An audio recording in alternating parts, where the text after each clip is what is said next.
I hate when a season ends, especially when a season was as great as this season of Kaguya was. But still, I do have to put emphasis on season. Even though we don't know when we're getting a season 3, I think at this point it's Kaguya, so it's gonna get a season 3, but still, sad to see it go. But before we talk about the finale, I do, as usual, want to give a big thank you to those of you who shared last week's video over on Twitter. So a big thank you to Endor R6, Matt87 Eagle, Morrigan Romero, Red Jones Riot, and Pineapple Brandon. Thanks so much for sharing last week's video over on Twitter, everybody, and thanks to all of you who showed tremendous support for these Kaguya videos. It is genuinely appreciated, and hopefully I'll see you around for some stuff in the summer season, and if not, I'll probably see you again in Season 3 of Kaguya, because let's be real, even though we didn't get an announcement, it's definitely going to happen. So with that said, we're going to go ahead and jump into it, but not until you hit that subscribe button.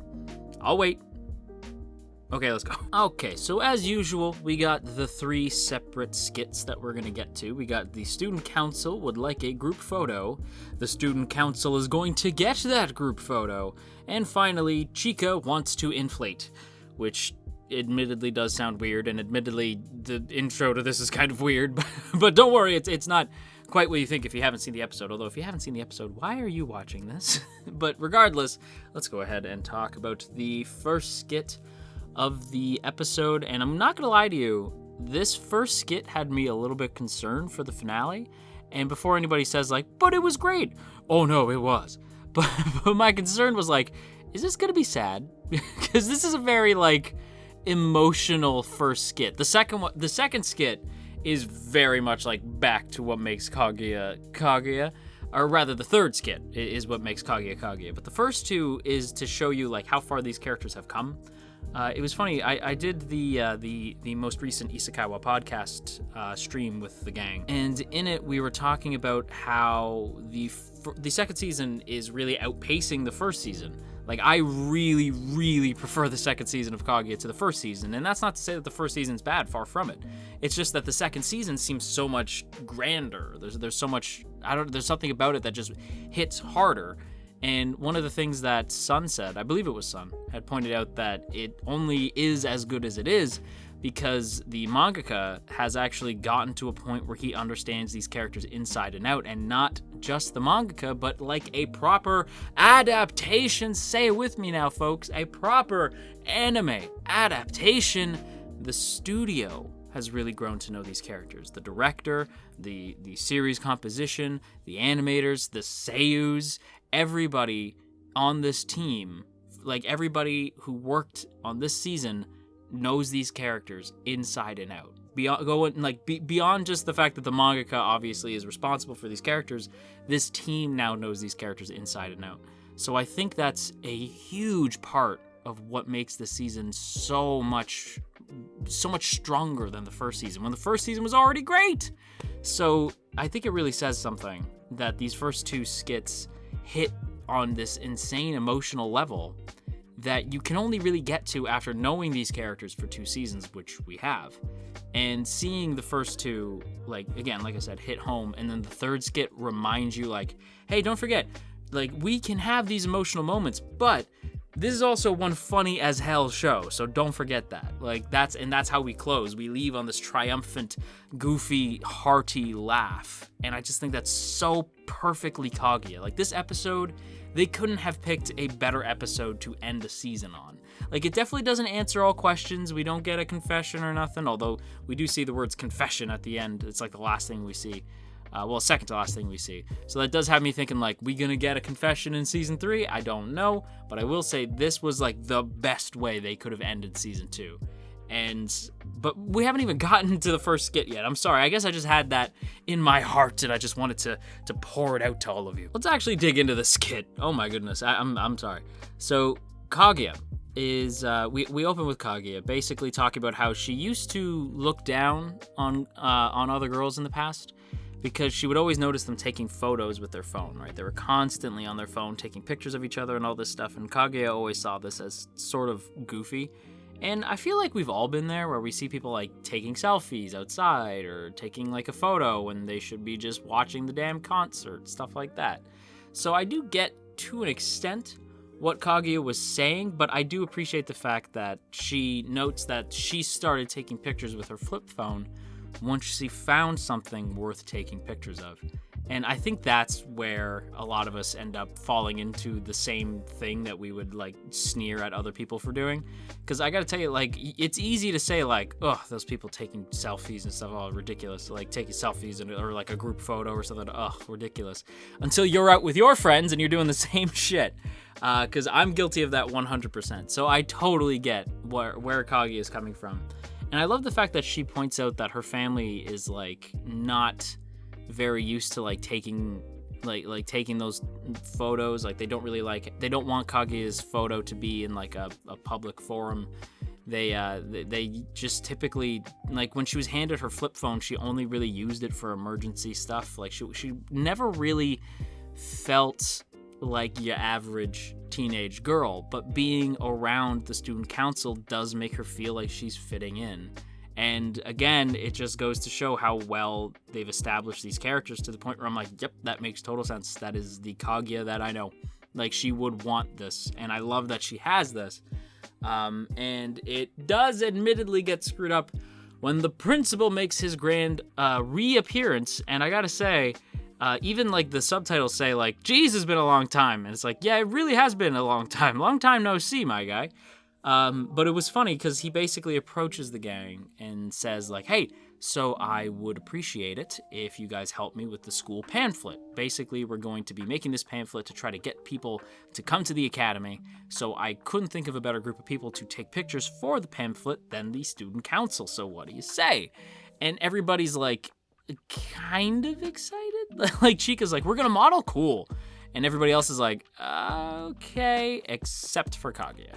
Kaguya admits that her family doesn't really want her in pictures. Like they don't really want her in any sort of publications. So unfortunately, she's not allowed to join them for any sort of pictures. And at first that seems like a good thing because, you know, the principal's a wacky dude. So of course he's immediately like, he tells him, go on, Vogue. It starts like taking pictures. And I'm like, yep, I feel like that's something I've definitely told people when taking pictures, which makes me feel a little bit bad now. Just Vogue. But I mean, come on. Sometimes you just gotta Vogue. Sometimes you gotta Vogue, and sometimes you gotta JoJo pose. Sometimes you gotta do both. It is what it is. Although, as you may expect, the gang is not exactly great at modeling or voguing or even JoJo posing. Although I guess voguing and JoJo posing are pretty much the same thing. But regardless, they're not super great at taking photos. Like, they're not great at being natural. Like, Chika and Shirogane basically like turn into robots. Like they can't quite figure out what pose they want to do. So the principal decides to just start kind of directing them. So he tells Ino and Ishigami to sort of stand together so that he can take a photo of the two of them. And of course, the two immediately start like side-eyeing each other, just kind of like, ugh, I have to take a picture with you. Oh, it's the worst. Blah, blah, blah, blah, blah. And I have to say that the principal may have put them together because my man sees sparks. Because he says like this. Yes, this is perfect. This is a perfect photo. This looks like two people who care about each other secretly, or like two people who go out of their way to help each other secretly. And they're both like, "What are you talking about?" Now we know that this is very much a fact. We've seen Ishigami helping out Miko in the past, like in flashbacks, and we've seen Ino stepping up for Ishigami to get him into the academy. Like, we've seen her, at the very least, like, try to help out multiple times. So I do appreciate the fact that the principal even notices this, you know what I mean? And I ain't gonna lie, I kind of ship it. Listen, I have many ships for Ishigami. Right now, I would say Ino's my main one. I would say, but it's funny too, right? Because I've seen people say many different people. I've seen people say Kobachi. I've seen people say the blonde girl. I've seen people say the one girl who I was admittedly maybe a little bit harsh on, but she talks smack about my boy, okay? Listen, you're gonna have to forgive me on that one. Admittedly, I was kind of harsh on her. She's not worst girl. Rachel's still worst girl. But I'm not gonna apologize. I just will admit that I was definitely a little bit harsh on her.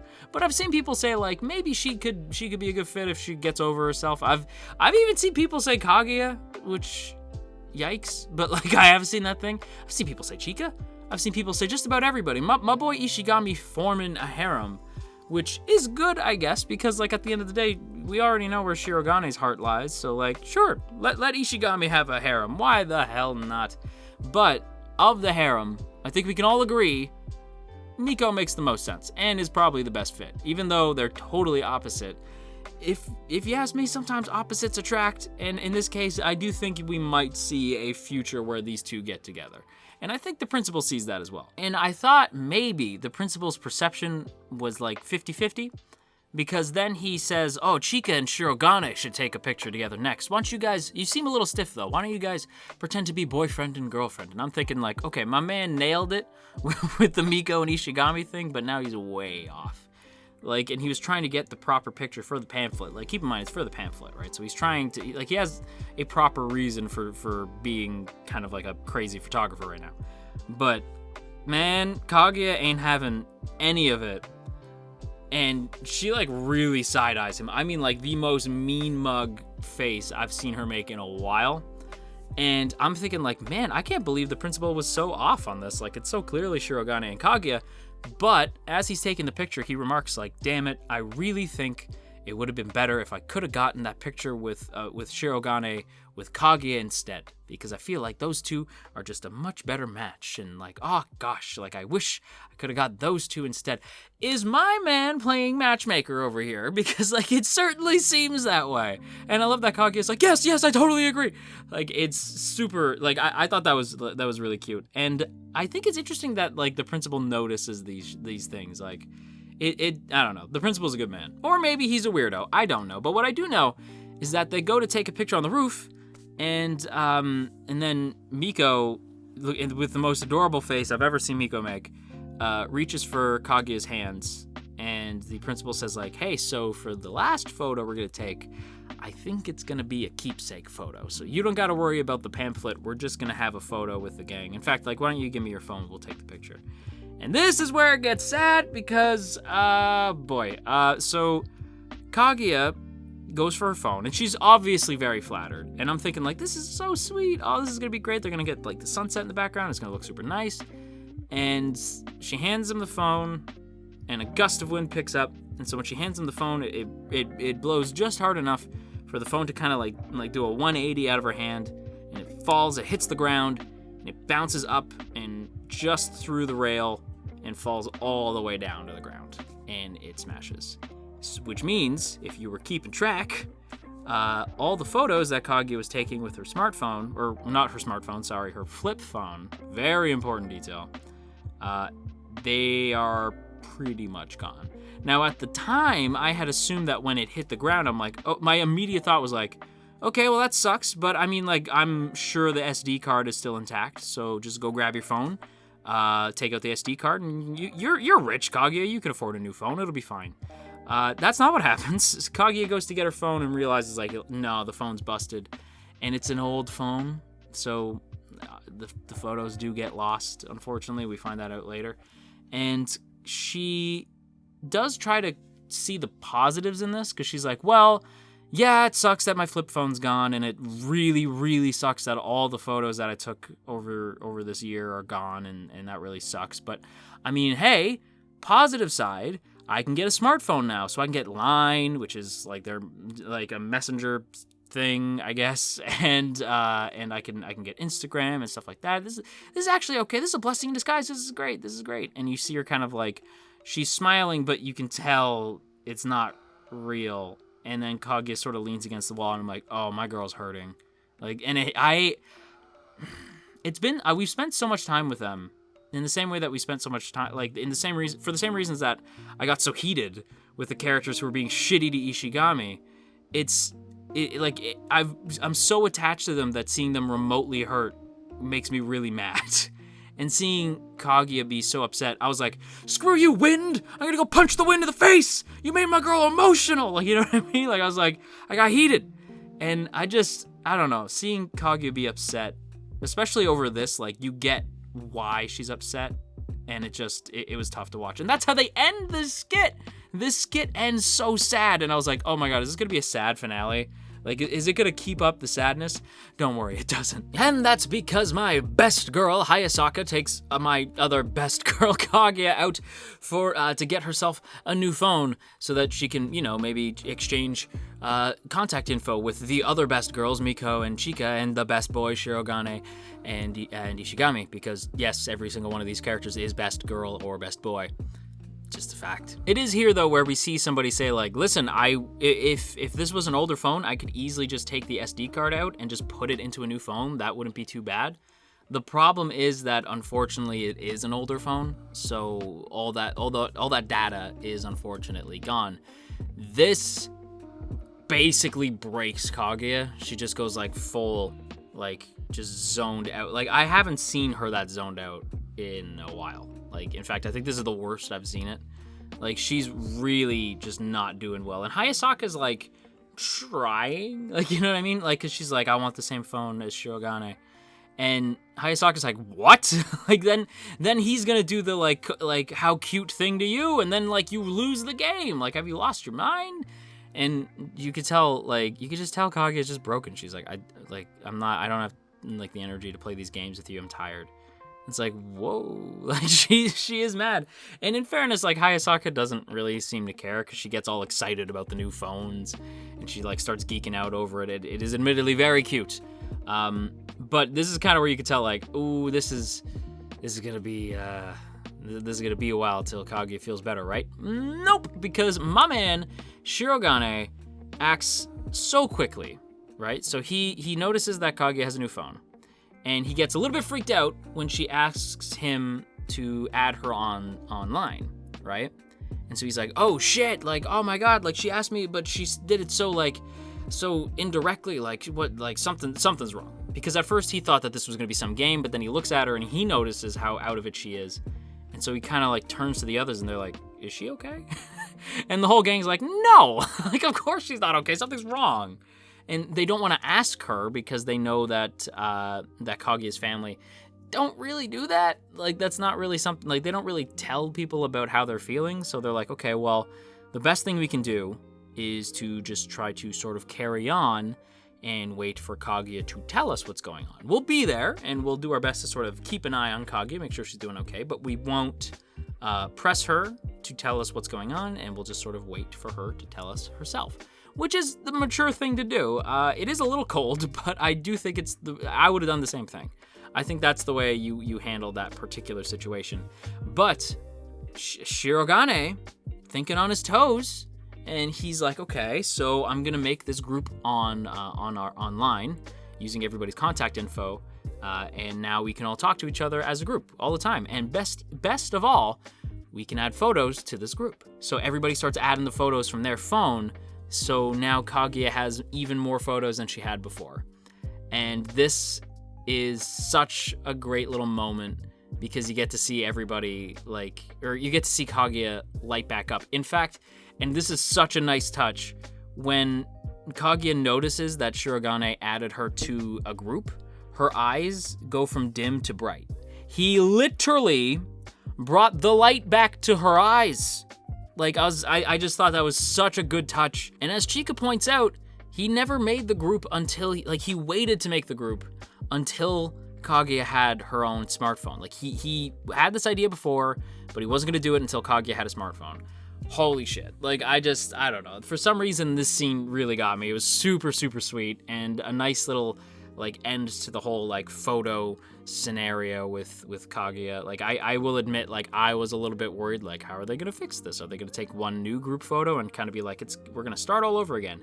It was just, it was nice to see the gang, add their own photos, some of which Kaguya had, her own version of, so all of a sudden she has some of the photos from, some photos that she took, or some scenarios that she took photos of. She still has new versions of those photos, and she has photos that she never even knew about. So it's just cool that she gets even more than she lost. And it's such a different view on smartphones and people who take too many pictures. It's such a different change of pace because normally it's always smartphone bad. But this felt really refreshing and shows the connection that smartphones can bring to people's lives. The fact that the internet and these apps and everything do genuinely bring you closer together. It's still better to hang out with people in person. But the whole idea that you can still form like great bonds through pictures, like through photos and these keepsakes, that is a message that hits even harder lately, but I think they nail completely in this episode. It was really sweet. But before we end today's video, and I know we've been going for a while, I gotta talk about Chica wanting to inflate. So Chica makes up a weird-ass game again. Raise your hand if you're surprised, and I assume nobody raised their hands, because obviously Chica's gonna make some weird-ass game. This one, I will admit, this reminded me a hell of a lot of the that one battle minigame from Mario Party 2, I think, where like there's like a Bowser, like a big Bowser bomb, and you gotta hit like you gotta push the right the right switch down, and if you hit the right switch, then the bomb doesn't go off. But if you hit the wrong one, then his eyes like count down from 3, and then it explodes. It really reminded me of that. Because basically that kind of is what it is. It is what it is. It's this big balloon that they got from the sports festival, and Chica figured instead of just wasting it, they may as well basically keep blowing up the balloon more and more and more until it pops, right? So basically the person who when it's your turn, you have to give it bare minimum 1 pump, and you can keep going more, but you want to make sure that you're not the one who pops the balloon, because if you pop the balloon, then you lose. In fairness, kind of fun game. Like, I was like, okay, that's kind of fun, actually. Nerve-wracking, but fun, because I hate that sound. I hate the sound of a popping balloon. I don't think anybody likes that shit. So I love that Shirogane is like all confident and then realizes, wait a minute. If the balloon pops, I'll get scared. If I get scared, I'm gonna look like a fool, and if I look like a fool, Kaguya's gonna pull the whole how cute thing on me, and then I'm screwed. So, there's only one thing to do. That's put 1 pump on the thing and then run the hell away. Because my boy had the right idea. And so, this basically sets off a chain of events that is... This skit felt like the perfect way to end things on, because it sort of shows you like how far everybody's come. So it shows you that Shirogane is like... Shirogane's development, right, shows you basically how he's a lot more confident than he used to be. He was already a very confident dude, but the way that he looks out, quote unquote, looks out for others. And I say, what do I mean by that? Well, with Shirogane, he thinks of his dad, who got like major spotlight this season, right? And his dad basically tells him like, be somebody, like, I'm not a good enough guy. Like, I'm not that great of a person, so I don't have a lot of lessons to teach you. But what I will say is this. You need to take care of the people you care about. You need to go above and beyond for them, especially the one you love. And you have to promise me that, okay? And it's this great little scene. And Shirogane, it brings that on. He takes in that lesson, and then he totally ignores it and gets Kaguya to go near the balloon again, which cracked me the hell up. It was so funny. I was like, yep, my boy. Every single one of the characters have learned a lot, and yet at the same time learned nothing at all. And Shirogane is the first of those examples, the second of which being Kaguya, who tries dirty tactics the whole time. And more interestingly, tries to use the calming technique where you remember the calming technique where she takes her hand, I believe it's her left hand, or maybe it's her right, I don't remember. It's she takes one of her hands and puts it on the opposite side of her face, and that's her calming technique. But Chica's like, hey, no, Kaguya, you have to use both hands, otherwise it doesn't count. So she can't even calm herself down. If the balloon pops, she's gonna get scared too. And she still uses dirty tactics like the tangerines, which do come into play later. And then trying to make the balloon pop by shooting a dart at it, accidentally hitting poor Miko in the neck. Oh my god, it's hilarious. It's still, like, Kaguya is still very sneaky, very sly. And even though she's learned, again, another character who learned a lot this season, but also learned nothing at all. But I think the best example of that is Ishigami. Ishigami talking a big game like, well, after the events of the sports festival, I feel more confident than ever. Something like this wouldn't scare me at all. Except it totally does, I'm scared. Like, and we see him like in this like fantasy, like, or not fantasy, but in his head, like running away from the balloon as it just sort of engulfs him. And I wrote this down because I spit out my tea. The announcer, the narrator straight up says, apparently the sports festival arc was pointless. It's like, oof. oh, my son, it wasn't pointless. He's learned so much. And yet, at the same time, like a proper Kaguya character, he may have learned so much, but, he's still himself. And of course, last but not least, you got Miko, who gets bullied by the others to keep pumping like mad, which admittedly does sound a little bit weird, but hey, it sounded weird when Chika said it too. And so the poor thing gets even hit, like I said, gets hit with Kaguya's dart. She takes most of the brunt of the punishment. Again, a character who is basically right where we left her when we met her at the start of season 2. And she cracked me up this episode. Miko the best. But last but not, sorry, I said Miko was last, but actually Chika is the last one that we get to check in on. Chika is basically pretty confident the whole way. She just does the one pump and then runs, even though she makes fun of everybody else for only doing one pump. Again, very Chika. And this whole thing ends with Chika eating the tangerine. And if you didn't know what was up with the tangerines, the liquid inside, it has enough like acidic value that if it touches the balloon, it'll pop the damn thing. So of course, Chika, the ever-present final boss of Kaguya, accidentally blows up the damn balloon and ends the season with one of the coolest exits ever, where the balloon explodes and the whole school explodes, and we see the cast all fly by, and we get to see their set, like we see them show up near the screen to get like their one last character shot where it shows the seiyu's names and everything, and then they fly off into the distance. We get the OP blasting, and we just see all the different characters floating through this big pink cloud, and then the cloud turns into a heart as it arrives in space, and we see Shirogane and Kaguya once again trying to get the other to confess as we end the season, and it is so perfect. It is the perfect ending, like I said at the beginning of the video, and it's a perfect place to end this video, and man, we don't get to talk about Kaguya next week. I'm sad. But on that note, though, everybody, I'm gonna wrap up my thoughts here.